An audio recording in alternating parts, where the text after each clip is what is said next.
Yes, good morning, students. One must question related to importance of sports medicine.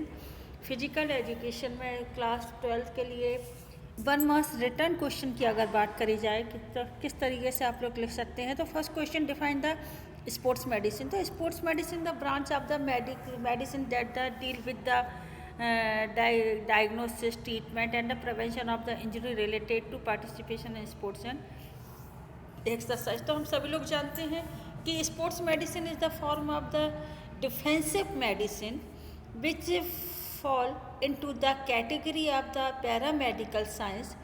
Sports medicine is the biology of man's in action. कि during the activity अगर आपको कोई भी injury हो जाती है तो उसके लिए आपको एक प्रॉपर ट्रीटमेंट जो प्रिवेंट है आपको ड्यूरिंग द एक्टिविटी आपको ज़रूरी है, फर्स्ट एड ट्रीटमेंट है, तो वो आपको बाई मेडिसिन के द्वारा यहाँ पे स्पोर्ट्स एंड मेडिसिन चैप्टर्स के द्वारा आपको यही चीज़ बताई जा रही है कि आप किस तरीके से ट्रीटमेंट कर सकते हैं, किस तरीके से जो इंजरी होगी इससे रिलेटेड कैसे प्रिवेंशन, कैसे प्रोटेक्ट करा जा सकता है समटाइम जब तक कि आप डॉक्टर्स के पास नहीं पहुँचा है. सेकेंड है द एक्यूट इंजरी.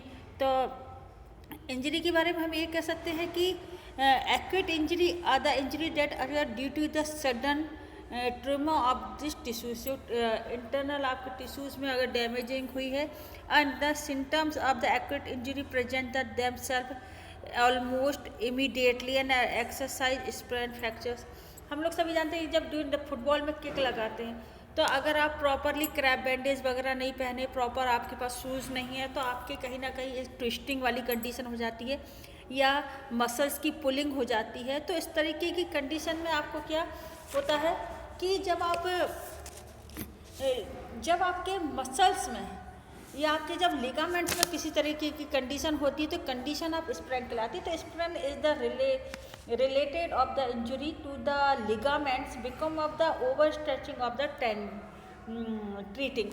जब हम किसी चीज़ को ओवर स्ट्रेच करते हैं, चाहे हमारी वो बोन्स हो चाहे हमारी वो सिर्फ लिगामेंट्स हो, तो वो ब्रेक होती हैं. वही कंडीशन आपकी एक्यूट इंजरी है जिसमें एग्जाम्पली आपको यहाँ पे स्प्रेन और फ्रैक्चर्स वाली कंडीशन. तो बेटा फ्रैक्चर्स के बारे में हम लोग सभी जानते हैं कि फ्रैक्चर डिफरेंट टाइप के होते हैं. सिंपल फ्रैक्चर है, कंपाउंड फ्रैक्चर है, एक ही जगह से कई जगह एक ही प्लेस पर कई जगह टूट जाना, या कॉम्प्लिकेटेड फ्रैक्चर्स ऐसा फ्रैक्चर्स जिसमें कि बोन जो होती हैं बॉडी के पार्ट से अलग हो जाती हैं और टिश्यूज़ और नर्व्स एंड आर्टरीज वगैरह सारी कुछ चीज़ें बहुत ज़्यादा डैमेज हो जाती हैं. All get damage in the complicated fractures कहलाता है.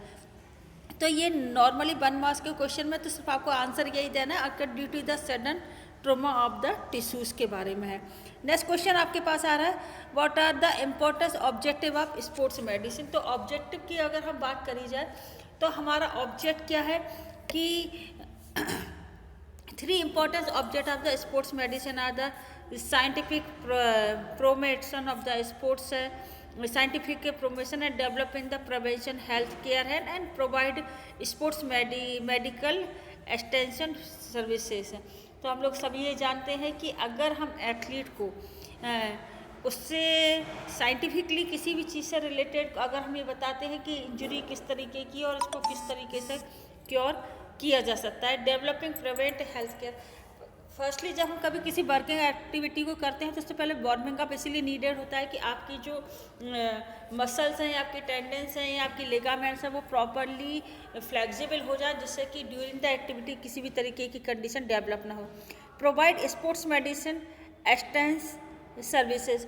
हम सभी लोग जानते हैं कि मेडिसिन में स्पोर्ट्स में उतना ज़्यादा वो नहीं कि मेडिकली हम लोग आउटर स्प्रे और इस पर ज़्यादा ध्यान देते हैं, लेकिन इम्पोर्टेंस ये है कि मेडिकली फैसिलिटी हम लोगों को टोटली प्रोवाइडेबल होनी चाहिए जिसमें कि हम उनको फर्स्ट एड का या sudden treatment should be the applied by the physician after the careful examination के बाद दे सकता है. नेक्स्ट क्वेश्चन है, what do you mean by first aid. तो हम लोग सभी जानते हैं कि फर्स्ट एड जो प्राइमरी ट्रीटमेंट है जो कि हम विक्टिम को सडनली देते हैं. तो first aid can be defined as the initial assistant given to the individual who has falling ill or who has suffered an injury. अगर कॉमनली हम लोग ये वाली बात करी जाए तो consist of the simple techniques and the measure that can be the prevent and basic equipment and the medicine and the anywhere before the performing medical assessment। हम लोग ये जानते हैं कि फर्स्ट एड वो है, first aid assistant give to the any person suffering the sudden illness or the injury when care provide preserve life, prevention and the condition from the worsening any one and any other and promote recovery। जैसे कि आप immediate treatment दे सकें और जब तक आप उसको doctor के पास ले जाए तब तक वो कुछ समय के लिए अपने आप को होल्ड डाउन कर सके और कंडीशन को फेस कर सके। या सीधे सीधे विक्टिम को दिया जाने वाला प्राइमरी ट्रीटमेंट है। नेक्स्ट है what kind of sports injury can be termed as abrasion.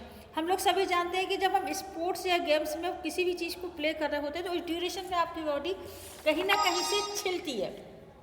छिलने का मतलब होता है कि अपर लेयर का हो जाना। तो injury can commonly the every sports and can be always avoidable if it the protection they the suddenly. तो हम लोग ये भी है कि अब्रेशन में आपके अपर लेयर का सिर्फ वो हो जाता है।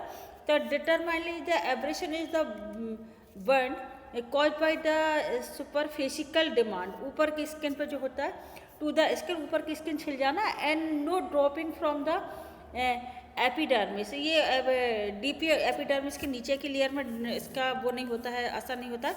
And mild abrasion is the now is the grazed scraps. कहते हैं कि अपर लेयर सिर्फ क्या रब हो गई, छिल गई है। And more turmeric abrasion is the remove all layer and skin in the now is the evolution. तो हम लोग सभी जानते हैं कि ऊपर के लेयर का छिल जाना, मोस्टली जो ग्रास कोट वगैरह में हम लोग खेलते हैं तो ऊपर की लेयर एक छिल जाती है। तो यही एक ऑपरेशन है। नॉर्मल लैंग्वेज में हम लोग ये कह सकते हैं कि स्किन की अपर लेयर का छिल जाना। नेक्स्ट क्वेश्चन आता है what do mean by the RICER, राइसर। राइसर के लिए बेटा सबसे आपके लिए इम्पोर्टेंट चीज़ क्या होती है, इसके लिए 2 वर्ड रिकमेंड किए गए, एक तो है प्राइज और दूसरा है राइसर। तो इसके लिए आपको first R for rest, second I C for compression, E for elevation and R for rest. इस तरीके का आपको ये एक ट्रीटमेंट मिलता है। तो इसमें आपको है RICER is the one of the standard treatment procedure for the sports injury. It stand for the rest, ice, compression, evolution and referral या रेस्टिंग वाली कंडीशन इसमें आप कह सकते हैं। इसका एक अदर वर्ड आता है प्राइस, PRICE। प्राइस का मतलब क्या होता है, यहाँ पे आप प्राइस का मीनिंग भी देख लीजिए। फर्स्ट P के लिए है आपका प्रोटेक्शन, प्रोटेक्शन है आपका। सेकेंड वन है आपके पास R for your rest and next है I फॉर आइस। आपको ये कोल्ड आइस थेरेपी वगैरह दी जाती है। नेक्स्ट C फॉर कंप्रेशन है आपका,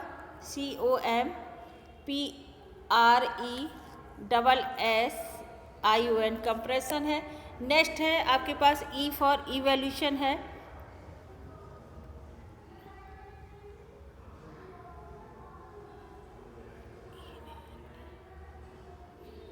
इवोल्यूशन है आपके पास।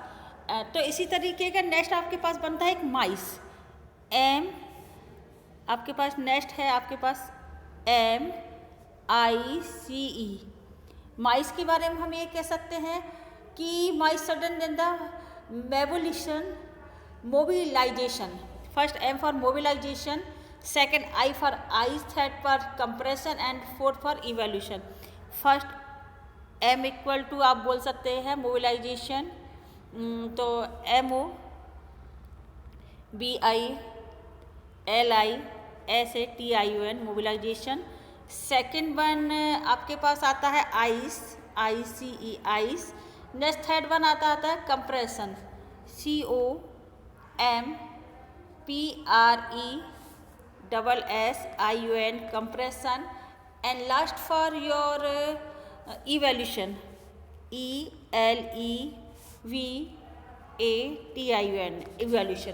तो आपके पास एक्सप्रेशन, कंप्रेशन एंड इवोल्यूशन। तो ये आपके पास तीनों चीज़ों का कॉम्बिनेशन है। तो फर्स्ट प्राइस, देन राइसर, देन माइस। ये आपको इस तरीके का 1 मार्क्स के क्वेश्चन में इसका फुल फॉर्म भी आ सकता है कि what is the meaning of mice. आपको डिफरेंट MCQs भी मिल सकते हैं। नेक्स्ट है आपका इंसिनेशन। तो इंसिनेशन में आपका क्या है कि जब आप कभी भी किसी वर्क को करते हैं तो आपको कभी कभी ऐसी कंडीशन भी फेस करनी पड़ती है कि the incision skin and the substance tissues is the surgical production perform in the order to the drain and the. कभी कभी आप किसी गहरी चोट के कारण गहरी कट आपकी बॉडी के अंदर हो जाता है और in incision is the cut और the wound product by the cutting with the scalpel. तो जब बहुत ज़्यादा गहरा कट लग जाता है तो उस कंडीशन में ये वाली आपकी होती है, उसे इंसिनेशन कहते हैं।